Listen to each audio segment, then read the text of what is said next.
Hello and welcome, everyone. I'm Joe here with me, my co-host Dan, Hello and greetings. and today we're discussing Robert the Bruce from 2019. Probably the best movie of the 2010s. This is a very emotional movie, a very slow-paced one. It's not a rushed garbage action movie where there are no Scottish accents like Outlaw King. Sorry, I had something in my throat. Where Outlaw King was garbage and had no redeeming qualities whatsoever, and was obviously a popcorn flick made by Hollywood with their vision of history in mind. Robert the Bruce is rather more historical in some ways in the retelling of the almost more emotive side of Robert the Bruce's story. Namely, when the Bruce was crushed after 6 consecutive losses and his womenfolk were captured, which included his daughter, sisters, and wife, at the hands of the Hammer of the Scots. The Bruce would flee west and would disappear. We don't know what happened. We don't know exactly all the details of what happened over the course of that winter. But when he came back, he raised an army and never lost another battle on Scottish soil. But he used hit and run tactics until Bannockburn, when he crushed the English and secured for his country the Kingdom of Scotland. The trouble is that not many people know about this gem, which honestly has a tone rather like Shawshank. A very bleak, melancholic tone. As it's been aptly said, Scotland was caught in the grip of a mighty, mighty oppressor in the English at the time. Though it must also be mentioned that Wales was also caught in that grip, and that England suffered the burden of overtaxation because of Edward, and that Edward I had become rather obsessed with crushing Scotland. And the French, who had forged the Auld Alliance, had turned their backs on it rather dishonorably. And it pains me to say that because I really love France, but they turned their backs on that alliance. That said, there were French knights who did fight under the Bruce later and did participate in his Fabian tactic war. This much has been recorded. So at least there were individual French who realized that Philippe le Bel's dishonorable behavior and outright cowardice was not a good representation of the French nation. And I say outright cowardice because he had an obligation. Yes, La France n'a juste que des intérêts. France should have only interest, but not where Scotland and Poland are concerned. These are two countries that have always been brothers or sisters or wives of sorts to France. It's just there's an ancestral tie to these two countries. Now, that's my view.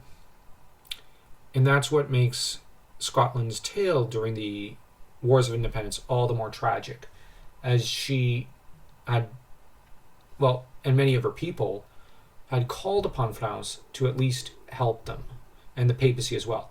Both turned their backs. They didn't care. There was no money in it. And when Bruce lost, it seemed certain that Edward would win. But somehow the Bruce rallied himself. This movie is the story of how he rallied himself. There's the spider legend in there, which historically we're not sure was entirely true. It was invented by Walter Scott. It's possible. But the story is about how Robert the Bruce loses faith in himself, begins to struggle with his faith in God, or at least he comes to believe that God is against him and that he dishonored himself, and loses all hope.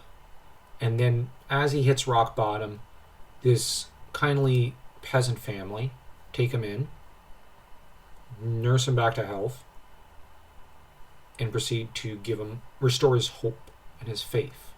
It's a really beautiful film. It's a very human story. And the family is actually one of the strong points of the film. You have the eldest, I'm going to say son, because they're basically, he's basically the eldest son, even though they're all cousins. He's very responsible and very much has the elder child syndrome. He's responsible. He's also very decisive. I really like him. He's a very masculine character, if in a youthful, masculine way. You have the middle daughter, who's got that young tomboy girl side to her, which is actually played in a very charming manner. Well, young Scott, the youngest, is very evidently very childish and kind of the spoiled baby of the family. There will be spoilers in the film, especially about him. And you have the mother, who's, of course, a very charming and dedicated woman. She's the one who believes the most in the plight of Scotland and saving it. Well, besides maybe the eldest son, but he's the only one who might rival her dedication to the cause of Scotland. We see James Douglas, the Black Douglas, who honestly, after the Bruce, was the greatest hero of these wars of independence. A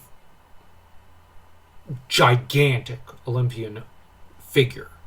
And in terms of chivalric figures, he is the historic Gawain in some ways. He is just such a big figure. But he's taken on for himself a squire whom is butchered early in the movie in a horrifying scene as the boy was just a child. It's one of the most brutal scenes in the movie, and you're left going, did that traitor just butcher him? But there's James Douglas is played so well. I really want this actor to one day do a James Douglas film. He is so phenomenal in the role. I just love how he tells the traitors when they go past him to pursue Bruce. He tells them, Robert didn't lose those battles. You lost those battles, and men like you.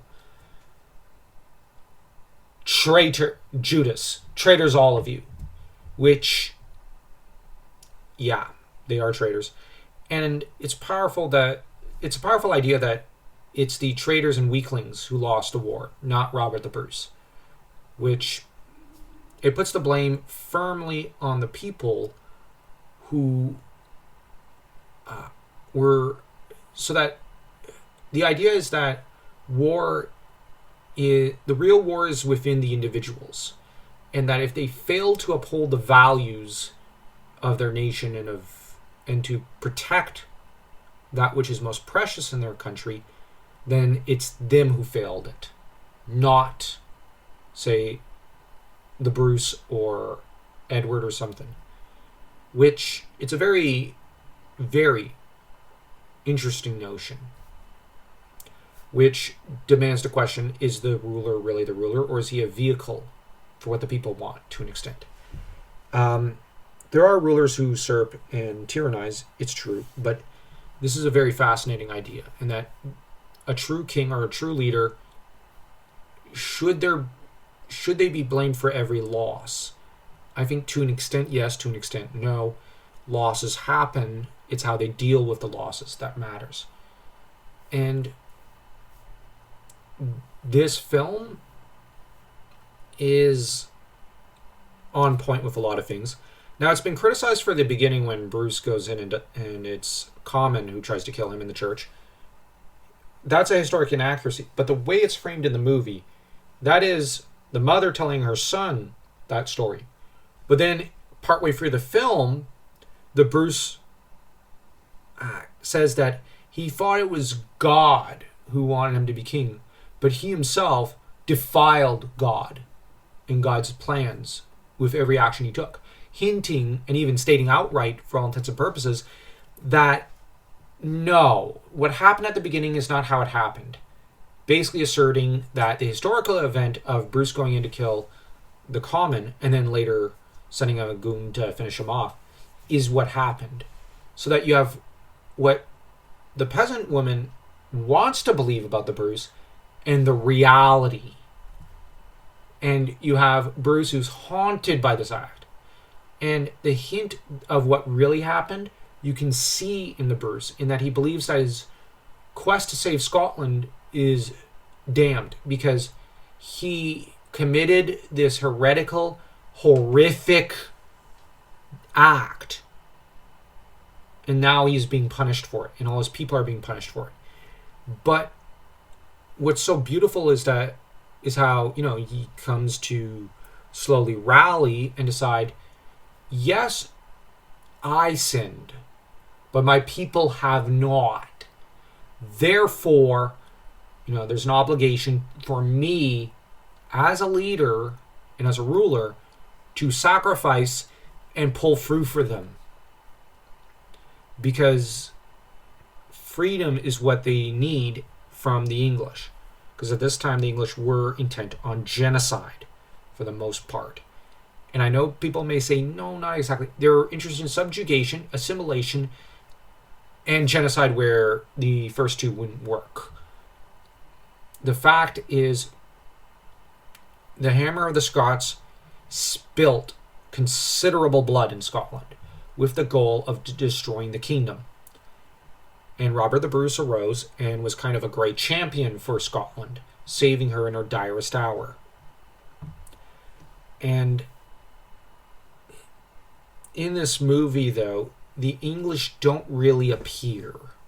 This is more about the civil conflict within the Scots, as they have to decide whether they want to follow Wales into subjugation, into being subjugated by the English, or will they rally and fight. And it's such a great movie, with each character getting a lot of character development, initially doubting whether they should help Bruce, then deciding they should, and then they have to try to reignite the spark within Robert the Bruce and save him from himself in a way. And it's very, very heartbreaking and heartwarming how they do it. And the final battle sequence has one girl who should never have been anywhere near a battle. She can't even fight properly. And her boyfriend always humored her because she liked to play fight with him. But at the end, you see that she really can't fight. And she's just soundly butchered, which is another horrifying scene. She probably should have been given kitchen implements instead of a sword. Well, she should have been sent back home to her father. She was a good blacksmith. But she could, she's a tough girl. But, yeah, she was not like the mother or the Archer girl. She had no place being there. Then again, I'm kind of the mindset maybe Scott should have not had a place in that battle. Scott and her should not have had any involvement in the fight. Now, the Bruce had very few choices on hand, so he had to work with what he had in the context of the movie, I mean. And this was a brutal medieval period where people didn't really have choices. Now, we know women fought in the Wars of Independence really well, especially at Bannockburn. And because men and women rushed into the battlefield against the English to unleash their vengeance upon Edward II's armies. And it got very, very brutal and gory when you read the historic record of how the peasants charged in and were like, okay, that's it. We've endured almost 20 years of this cruelty. All the fury was unleashed at Bannockburn. It's one of the great human stories, and it's a story of karma, really, as the English are going, wait, what? Oh, yeah. Sorry, I did my historic major on Scottish history. Not on the Wars of Independence, but I love the stories of the Wars of Independence. and I love the story of the Bruce. He was frankly the greatest British king who ever lived, the greatest Scottish king who ever lived. He was the most chivalric king probably who ever lived, and the most chivalric knight in Europe during his lifetime. Yes, he did some pretty nasty medieval acts, not least of which was his clearing of the region of Buchan. But the man is inspirational and a giant in history. And in this film, I could not help on this viewing think of the phrase from the Troy movie when Achilles says, "Imagine a king who fights his own battles." Well, Achilles would be proud of Robert the Bruce, whom fights better than Achilles.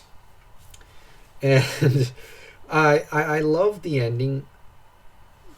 I love how when Bruce, is reunited with Douglas, you have Douglas who tells him, "We've been waiting all winter. We've kept our swords sharp. Will you lead us, Robert?" And there's a plea there. And I love how they start chanting his name, and the Bruce looks really moved and touched, and finally draws his sword, unable to speak. So touched is he by the dedication and love of his people. It's a beautiful scene.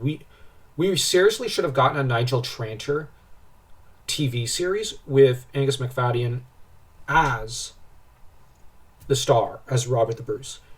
We were cheated with just this one movie. And of course you get the tragic ending, epilogue of Scott, who died at Bannockburn at about 11 or 12, which is a gut-wrenching epilogue. One of the most gut-wrenching in cinematic history, I would argue. It is just...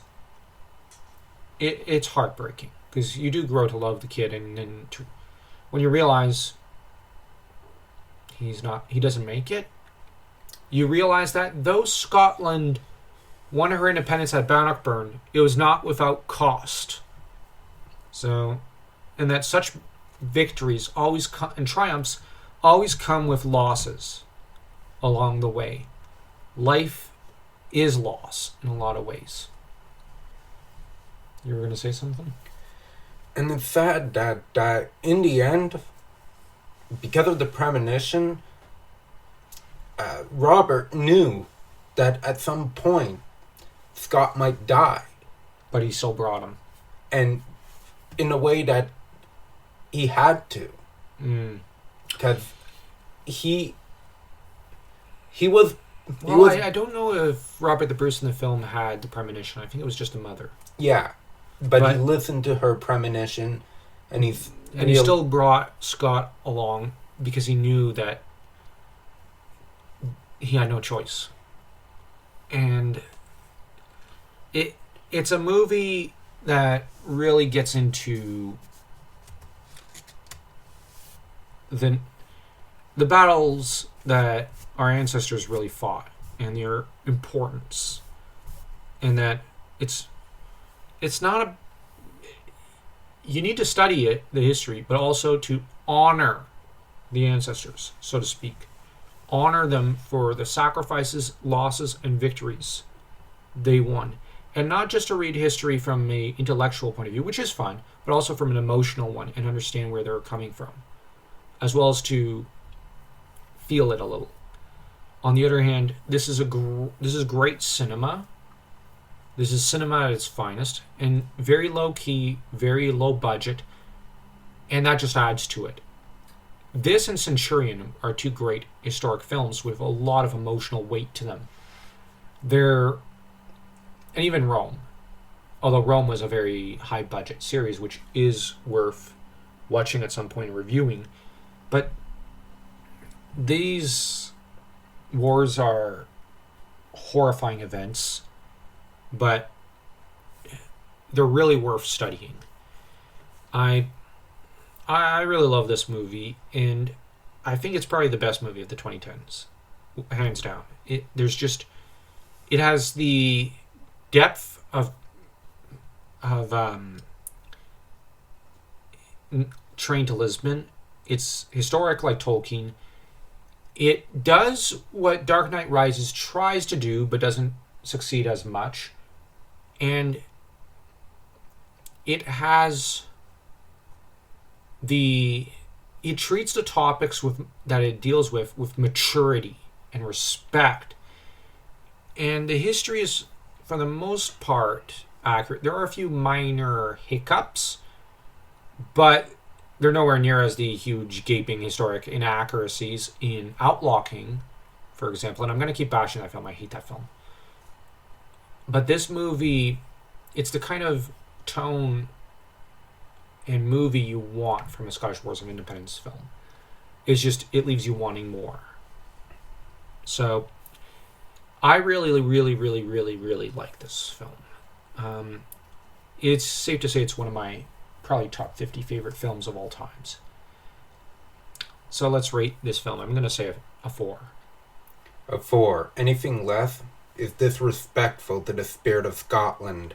Yeah. And Robert the Bruce embodies that. Just like Joan of Arc embodies the spirit of France. Ouais. Jeanne d'Arc pour la France, Robert Bruce pour l'Écosse.